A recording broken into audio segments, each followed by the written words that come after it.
friends. This is Tillery Timmons-Sims again, coming to you from the headquarters of Jackalope Creative, where we record our podcast, Conservation Stories, that is sponsored by the Sand Hill Area Research Association. And as you know, Sarah, as we like to call it, is interested in all things ecosystems, and part of our ecosystems is the things that are flying around in space. And so you know that we have some work that we've done with NASA, and today I brought a couple of remote sensing folks that I met in Colorado at the NASA Acres meeting. There's some of the researchers that participate in that program. And I would like to introduce you to Tony and Nick. Nick, would you like to give us a little info about yourself and your background? Thanks, Tillery, and thanks, Sarah, for having Tony and I here today. We're excited to talk to you about remote sensing. My name's Nick Young. I'm a research associate at the Natural Resource Ecology Lab, which is at Colorado State University in Fort Collins, Colorado. And I've been working here in that capacity for about 10 years now. Beautiful part of the world. Sure is, especially this time of year. Oh, I bet it is. It is. Tony, how about you? Give us a little bit about you. Yeah, thanks for having us, Tillery. My name is Tony Vorster. I'm a research scientist at the CSU Natural Resource Ecology Lab. The same place that Nick works. We collaborate a lot together, and we've spent the last, as Nick said, probably 10 plus years working together on all sorts of different remote sensing projects.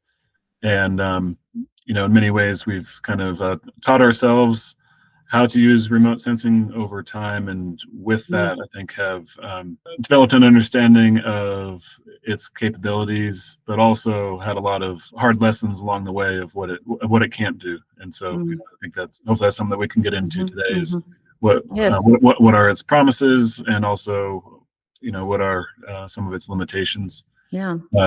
So the Natural Resource Ecology Laboratory is a research department. So we spend all of our time pretty much doing research. And that puts us, Nick and I especially spend a lot of time developing research for end users. So we're as ecologists, we're pretty far on the applied end of the spectrum of making things that can actually be, that hopefully have utility for people on the ground. And one program that we've done that through is the NASA Develop program. It's given us dozens and dozens of iterations of this process of taking remote sensing, getting it to a place where it's useful for somebody on the ground, and kind of communicating all the caveats that go along with it. That's interesting. I think that's an important thing to remember about a lot of projects. People seem to think sometimes, I think we think that unless it's 100% like, oh, we got the answer we wanted, then to me, if you start out knowing like you only want one answer, you're limiting, progress, because a no is as good as a yes. In research, you want to be able to know what those limitations are. And people ask me a lot, because I'm constantly like talking to people about NASA Acres, and of course the Develop program and those things. And people are like, well, what can it do? What is remote sensing, and what can it do? And I think that's like maybe a basic question, to a refresher for people that maybe are listening in on this one and haven't heard, some past, like we've had Alyssa Whitcraft on before. But once you give us a little bit of background in layman's terms, like what it is, and some things that maybe everyday people might not recognize that remote sensing is impacting their lives. Remote sensing from a very basic standpoint is basically measuring things remotely, right? And that can mean all sorts of things. And so that's taking a picture of something, or perhaps setting a signal to measure what material might be there. And the way that Tony and I have been thinking about it is often how remote sensing can provide information of a landscape. And so remote sensing has the ability to look at a single point in time, or look across time by taking multiple photos of the same place over time as it changes through various disturbances or management practices. There's some key characteristics that we like to highlight with remote sensing. When you take a picture of something, you're going to have what we call a spatial resolution. So when you look at that photo and you look at the most granular pixel of that photo, how much area does that represent on the ground? And that's called like the spatial resolution. And sometimes it can be pretty high resolution, like less than a foot, to much larger resolutions, to like multiple feet, to even like the size of a football field. It could be 1 pixel. And that just depends on the type of sensor and what the sensor is trying to capture. Another important characteristic is the temporal resolution. And with that, there's 2 things. First is, how far back in time do we have photos for that particular sensor? So has this satellite been taking photos for 1 year, or is it something like the Landsat legacy, taking photos for over like about 4 decades now, which is a really long time to be looking at the Earth. And so that's the history of that sensor. And then another important component of the temporal resolution is, how often do we get a new photo? So is this a satellite that takes a photo once a year, or a program that takes a photo like once a year, like the NAPE program, National Agricultural Inventory Program, I believe it's called. And that takes a photo about once a year or once every other year, right in the middle of the growing season, to provide a snapshot, versus something like a Landsat program, which would take a picture like every half month or so. So you get a lot more frequency, and you can kind of look at the change in seasons over time. And then lastly, there's the radiometric resolution. And this is kind of a technical term for how many different things can we see with that remote sensing sensor. So we see a lot of, with the way we see the world, we see red, green, and blue wavelengths. But through these sensors, we can see far more than that. We can see up to 7 or sometimes hundreds of different spectrums of the electromagnetic spectrum to help inform us of what might be going on in that given picture. I remember at Commodity Classic, they were making those little, where you could see, kids could see radio, what are they called? Radio wave, like, where they can look at plants and see those lights. Yeah. Yeah. And teaching kids how to go home and make those themselves, from just some regular stuff you might have around the house, and showing them like, this is what satellites are seeing. Of course, I was like probably more impressed than the kids were. Another part of your question there, I think, was also like, how is remote sensing used in ways that we might not even realize? And you think about the weather forecast that's relying a lot of remote sensing data, topographic information. So all of the any topographic map, or areas mapping flood zones for insurance evaluations. All these things are based on remote sensing.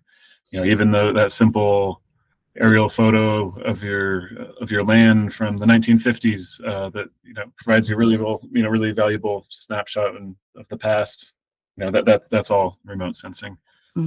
Most of these products are free and available to the public. That's oftentimes something somebody asks, like, well, how much does that cost? And well, for the majority of these products, they're free.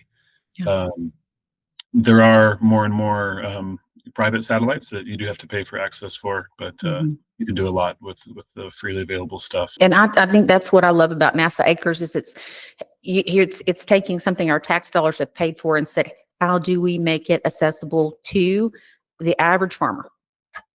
How can it benefit you? What can we create that would benefit you? And how can we make what we have right now beneficial to you?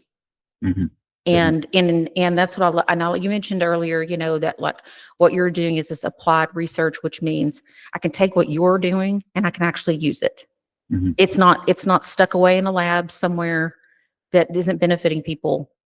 People are able to really take and benefit from it. And I think that is another important thing for people to understand about our science division of NASA, is how valuable it is to us in what we can learn about our when I say environment, about like where we live, the planet that we live on, and it is, it's great. We're obviously going to go back to the moon again, but that, I think the thing that was so maybe unexpected was the amount of data that we could gather about the place that we live. Another angle of the applied research and of NASA Acres work that you're talking about is that depends on that relationship with the people on the Mhm. ground.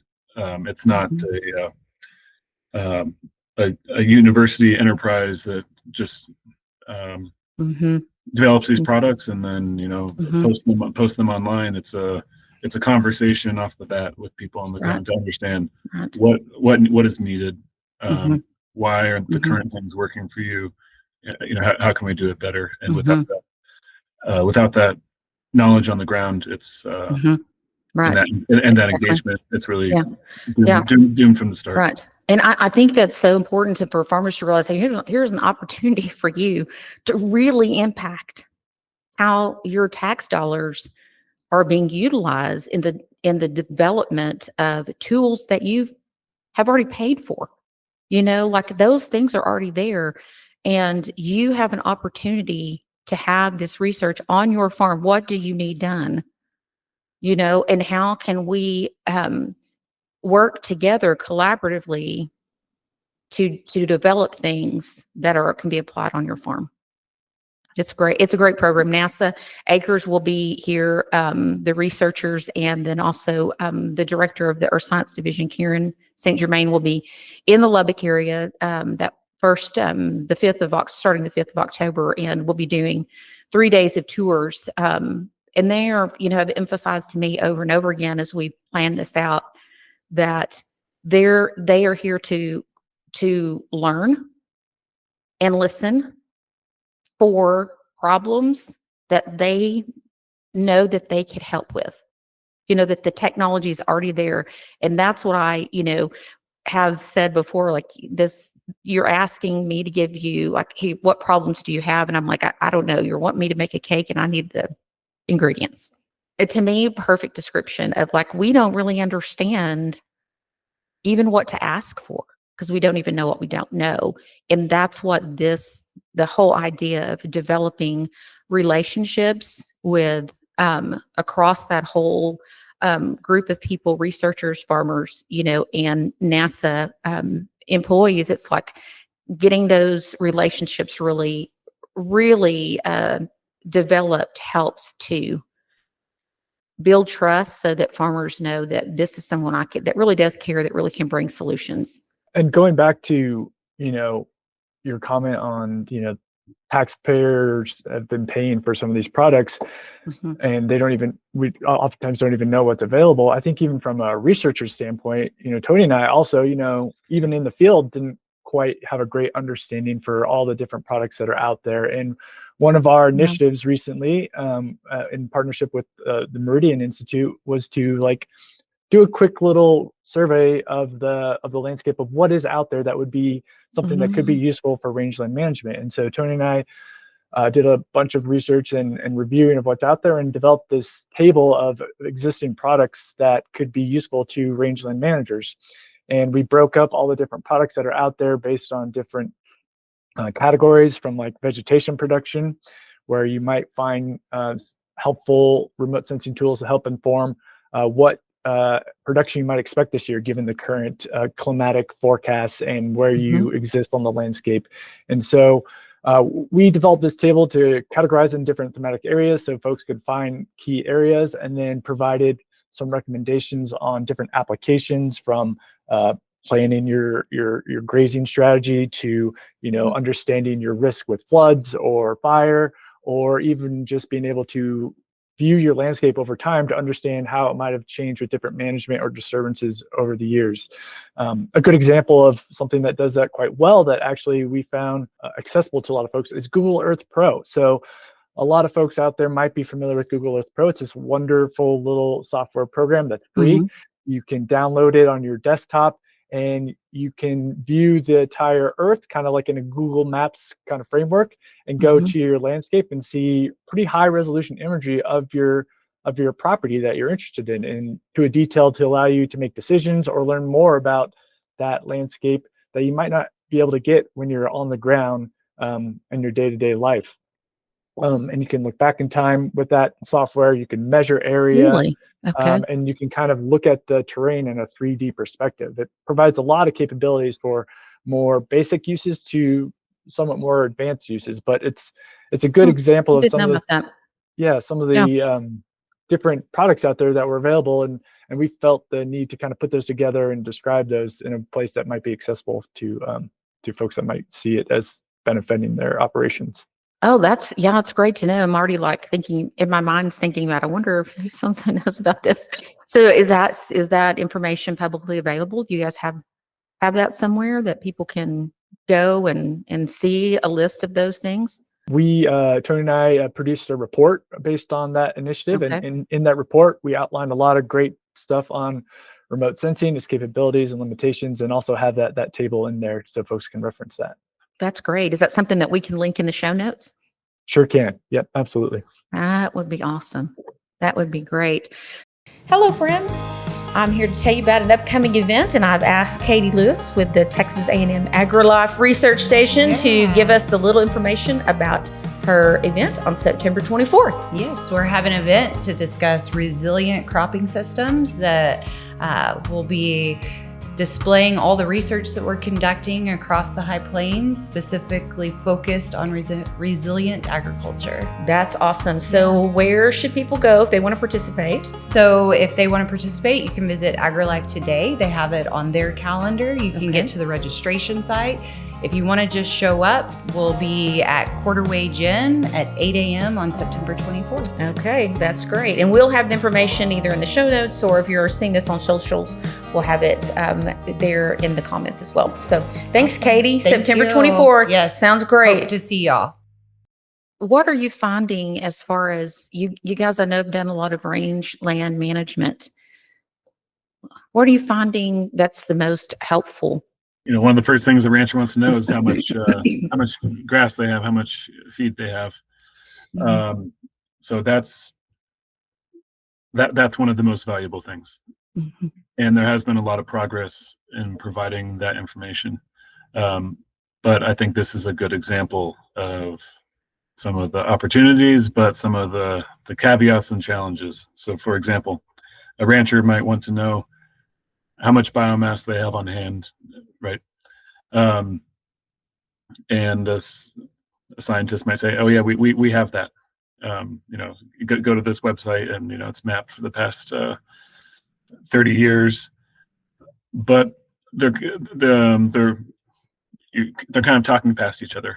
So for one, a lot of these types of products are providing the production. So what is the potential production for that site? Not necessarily how much biomass is there right now.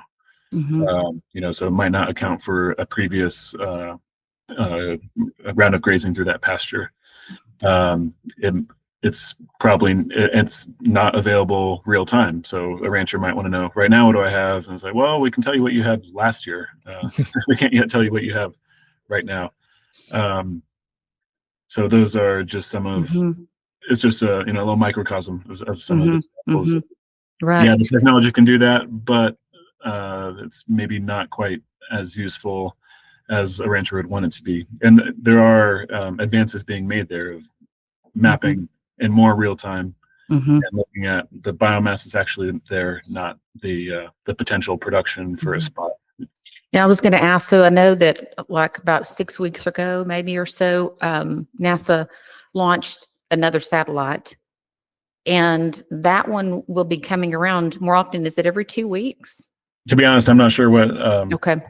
I'm not familiar with the satellite that you're talking about. A lot of their satellites do, like some of their workhorses, like Landsat, for example, pass over every 2 weeks. So that's certainly possible. Another is looking at, I think that Nick brought up a good one of just looking at landscape change over time. All sorts of light bulbs start going off once you start to look at what your land looked like in the 50s again, and saying, oh, holy cow, that random pattern out there that I've been seeing for years that I didn't know where it came from. Now I see, right? It was tilled, back in the 50s, and I can see the impacts today. So some of those just simple things like have a lot of value.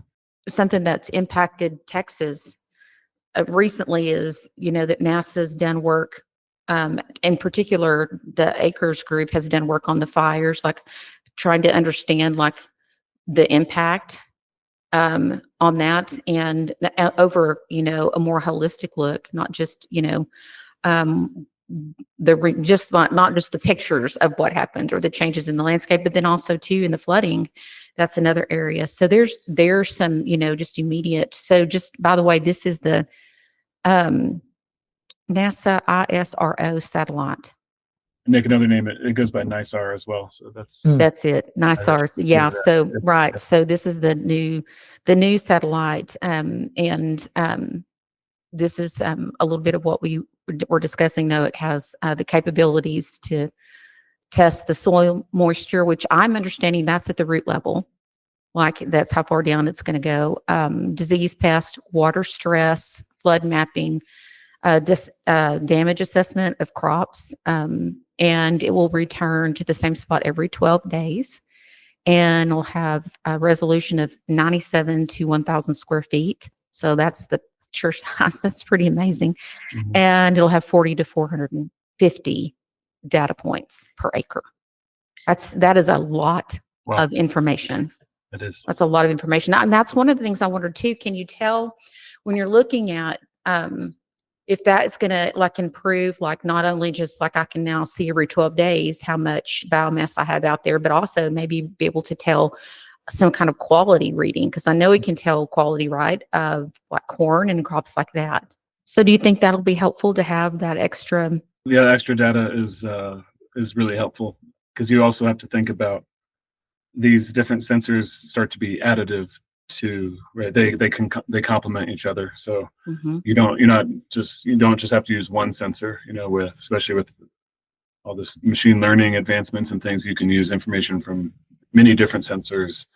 And so that NISAR satellite might be really good at telling you about the moisture characteristics, whereas another sensor might be really great at telling you the green up timing and the phenology of your land, and you can start to bring those things together to do more.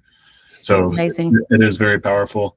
We are used to working in the Rocky Mountain regions in the western U.S. With ranchers and on rangelands, working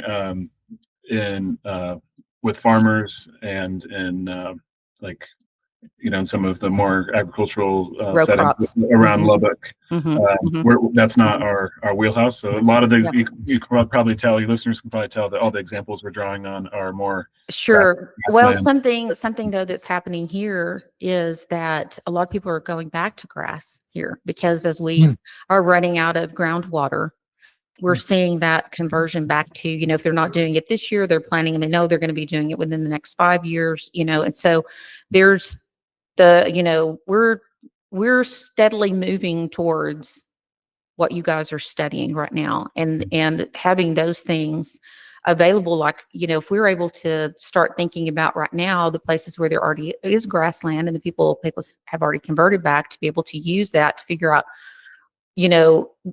good production methods or things that people can do that will help increase their yields on these dry land grass areas, and I'm going to assume that some people will take what little water they have remaining and put it in maybe under the pivot and get that grass up and going. I'm not sure exactly what that's going to look like, so I'm just completely ignorant of all that stuff, but it is pertinent to us in a way that you may not recognize or may not know.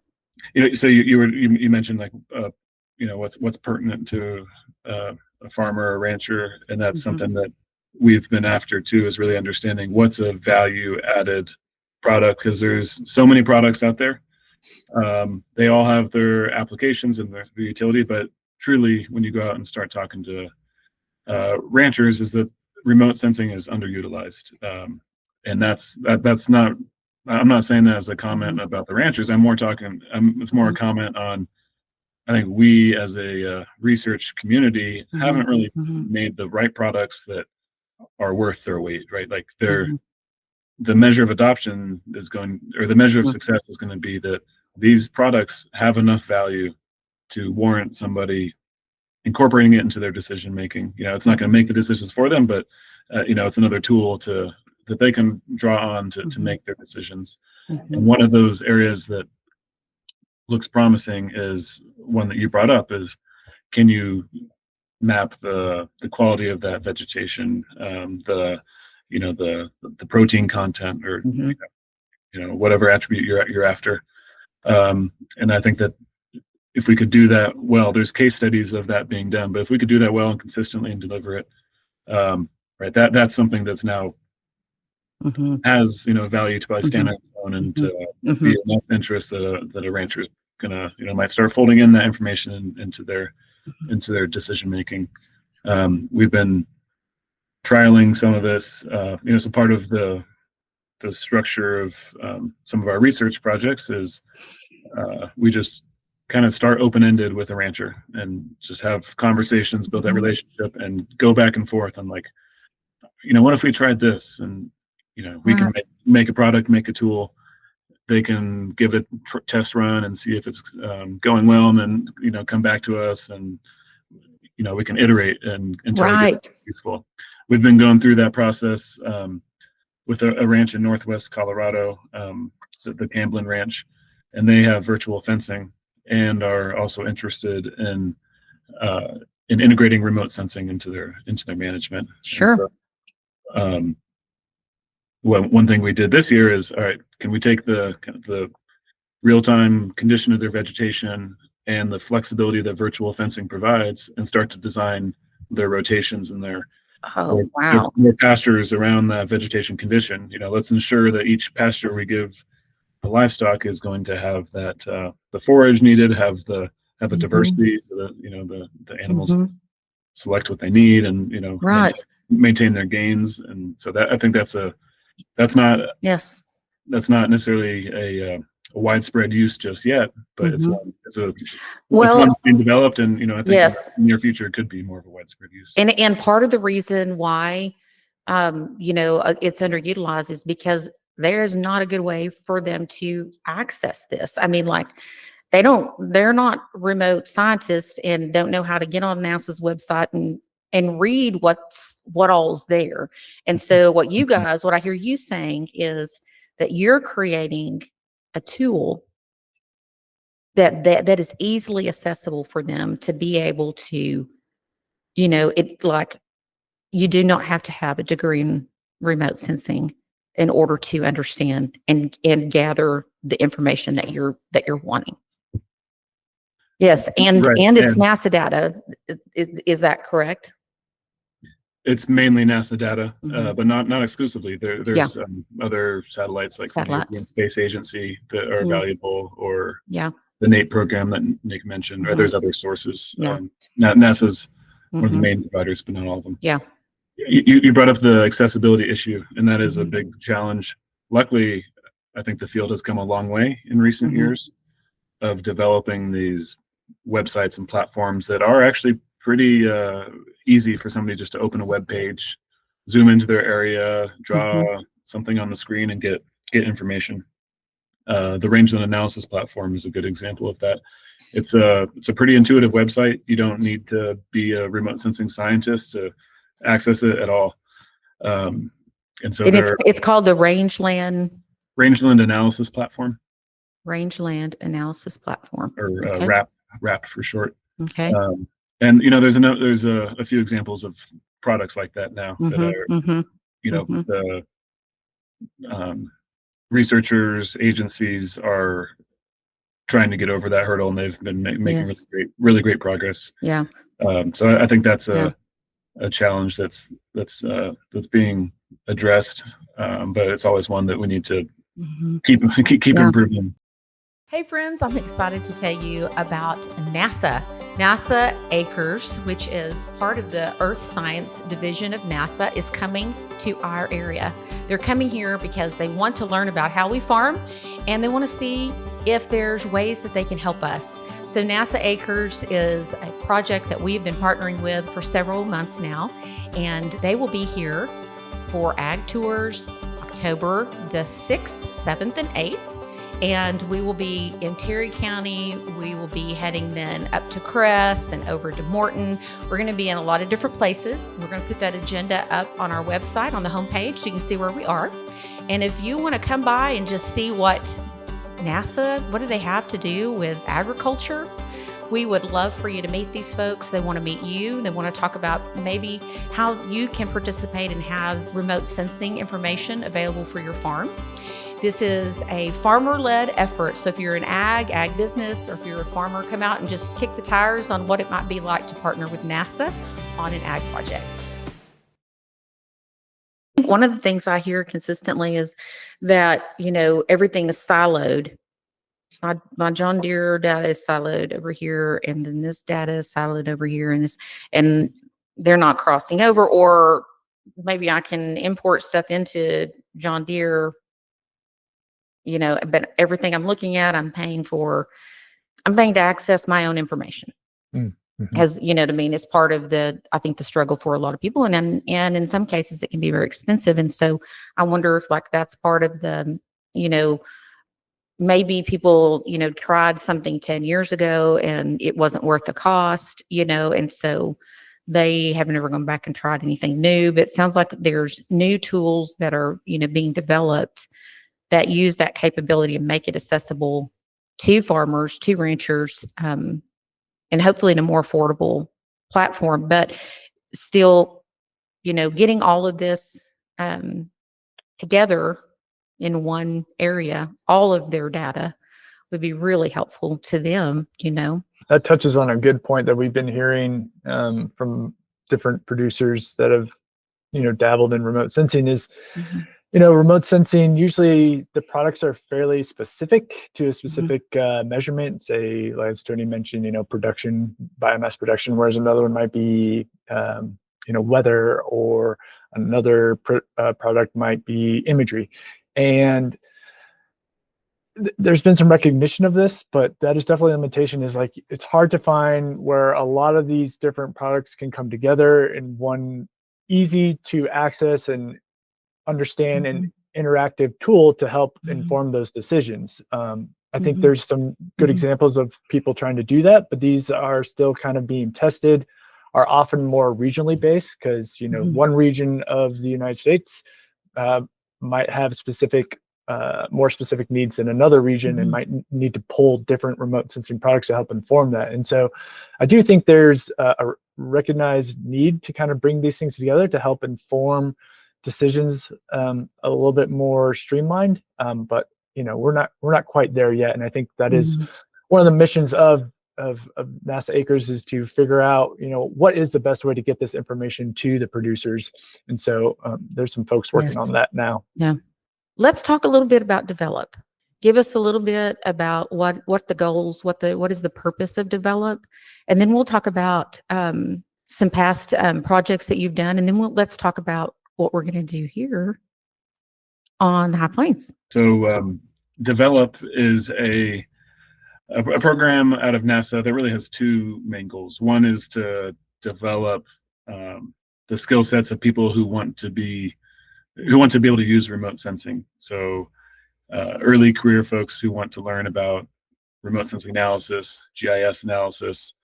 It also teaches them about doing science in general, working in a team, connecting, talking with end users, and meeting, doing applied science.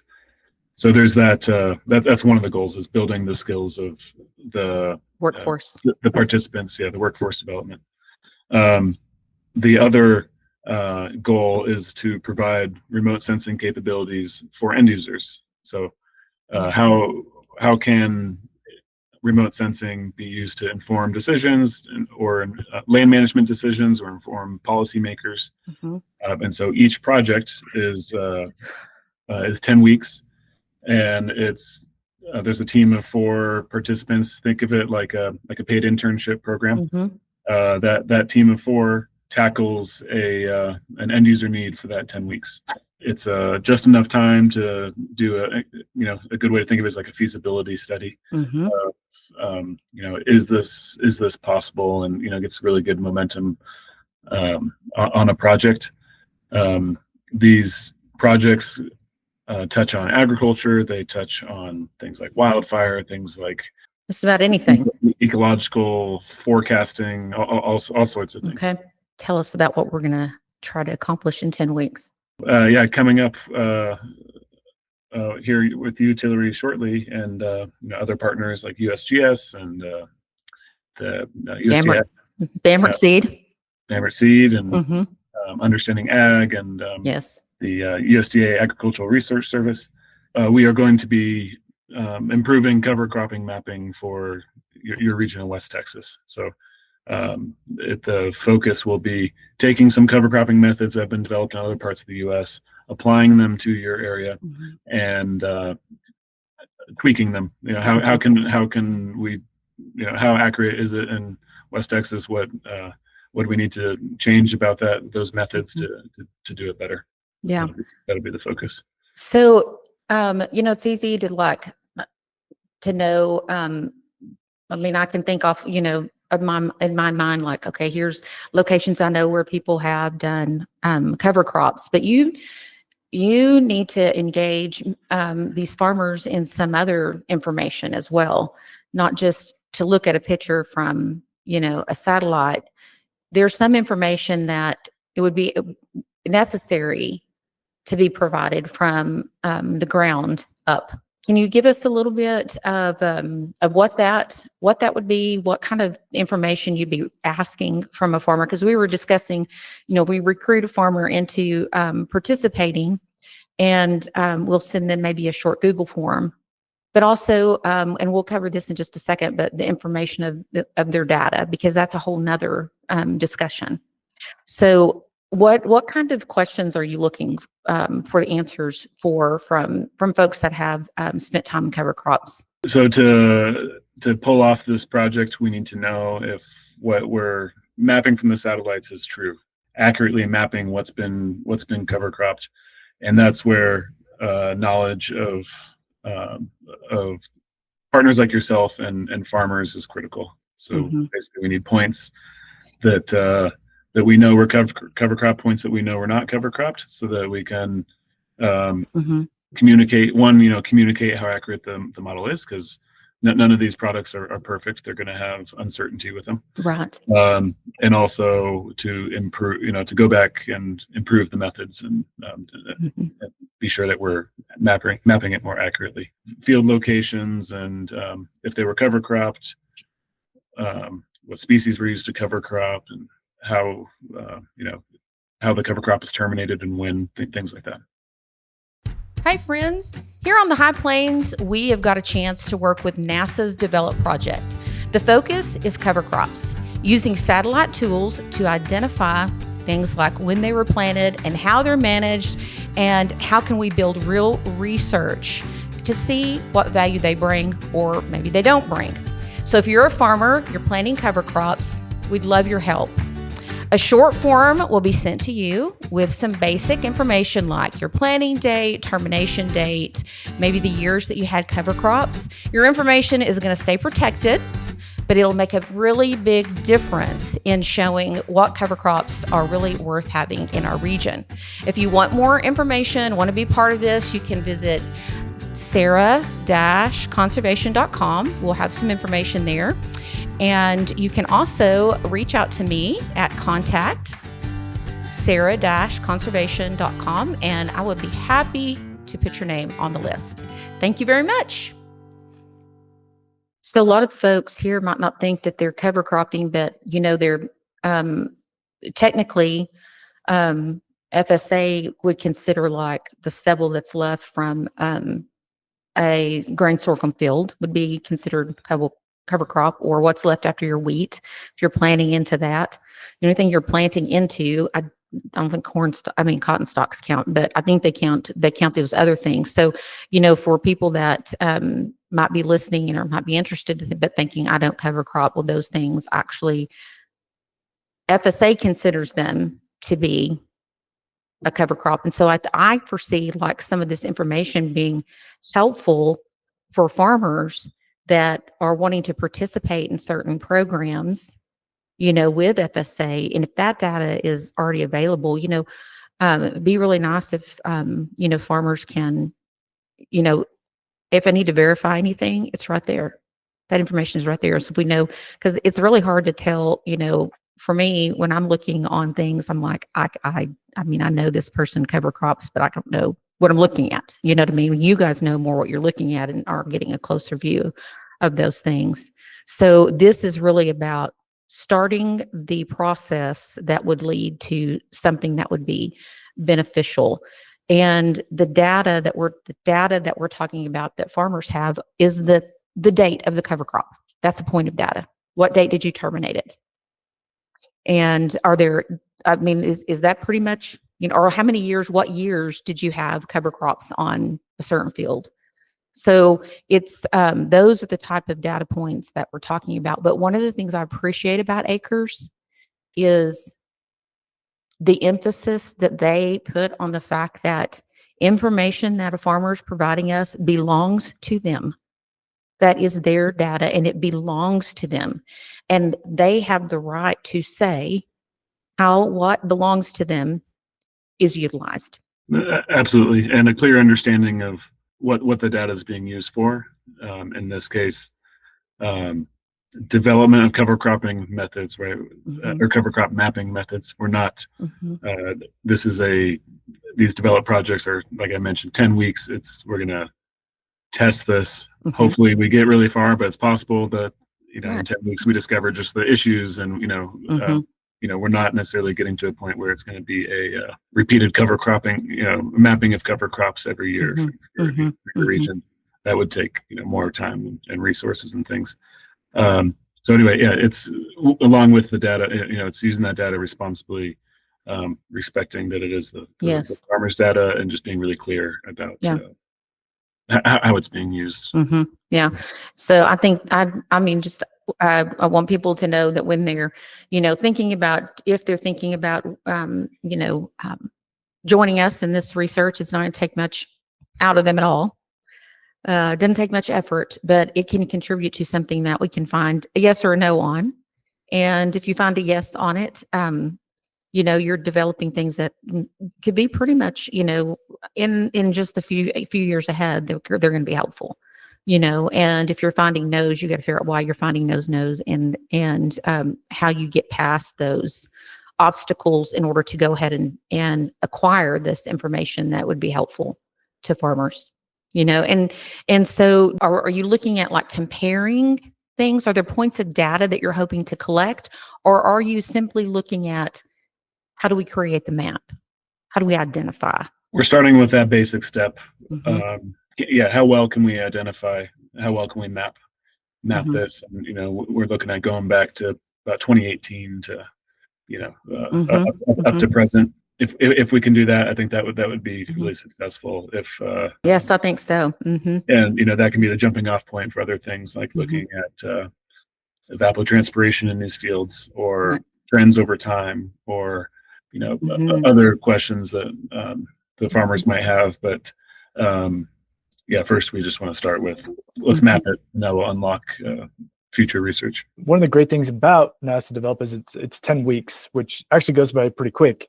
And I know farmers might be, you know, rightly so, reluctant to share data, but what's nice is at the end of those 10 weeks, the team presents what they've learned, and it's public, and there's an invite. And so anyone who's interested, it's a great opportunity to see, okay, I shared some data. What came of that? And so they get to go and see how it's used and what they came of that. And it's kind of a nice way to connect to that research, because sometimes data is shared, and if it goes into academia, it can be years before something comes out. And this is nice because it's a pretty short timeline to kind of see how those data are used. That's awesome. Yeah, that's great. And yeah, but you're not going to be like, so-and-so's field was terminated on so-and-so date. Right. Yeah. And this, you know, it's all this information all gets put together, and then so it's not going to be like they're going to be calling somebody's name out or pointing out to a certain field or something. So that's important for people. Yeah, that's important too. Yeah. Yep.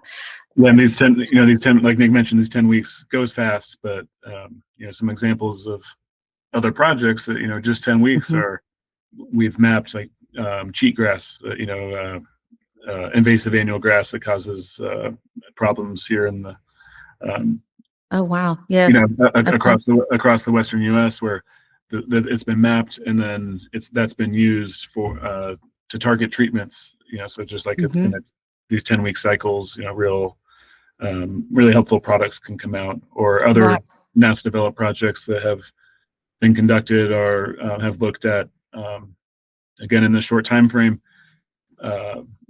pastures with different grazing management and how that's impacted trends in bare ground over the last 40 years. Really, you know, these interns, they're learning along the way. Right. They have great experience, but they get a lot done. So. Yeah. So it really is a great job development tool. And I mean, like companies, these folks can leave in 10 weeks and really have skills that companies will find valuable. That's just a really great thing. And you're actually doing something that is actually can become something that's applicable within 10 weeks. That's amazing. Yeah. These there's some of these projects are virtual too, so people can participate in them from anywhere. So we get, you know, while we're here sitting in Fort Collins, Colorado, we can have people from the communities where the work is being done, you know, build their skills and have that on the ground perspective. And you know, we've been doing this program for 13 plus years, and wow. You know, so there's many, you know, there's hundreds and hundreds of participants, and they're in all sorts of that's amazing. exciting places now. You know, from, that's you know, amazing. nonprofit world to private industry. Agencies. Well, I'm excited that we get to participate in. Rob Cook with Bamert Seed is one of our partners and is going to be participating in some of these meetings as well. And we really appreciate Bamert Seed and their involvement, giving their time to be part of making this happen for us. It's really exciting. And I appreciate you guys giving us your time. I thank you so much for what you're doing, the work you're doing. I'm so excited that we got to meet in Colorado. And I'm sorry we won't see you guys in October. Yeah, I'm bummed about Won't be able that. to come, but hopefully we will see you at the next Acres meeting, which won't be too long from now. Yeah, well, thanks for having us, Tillery. It's been fun, and I think what you do of kind of bridging all these different parties and making things happen is really great. Yeah. So well, I do like to find interesting people. So, and friends, thank you for joining us for this episode of Conservation Stories. And I look forward to seeing you again next time.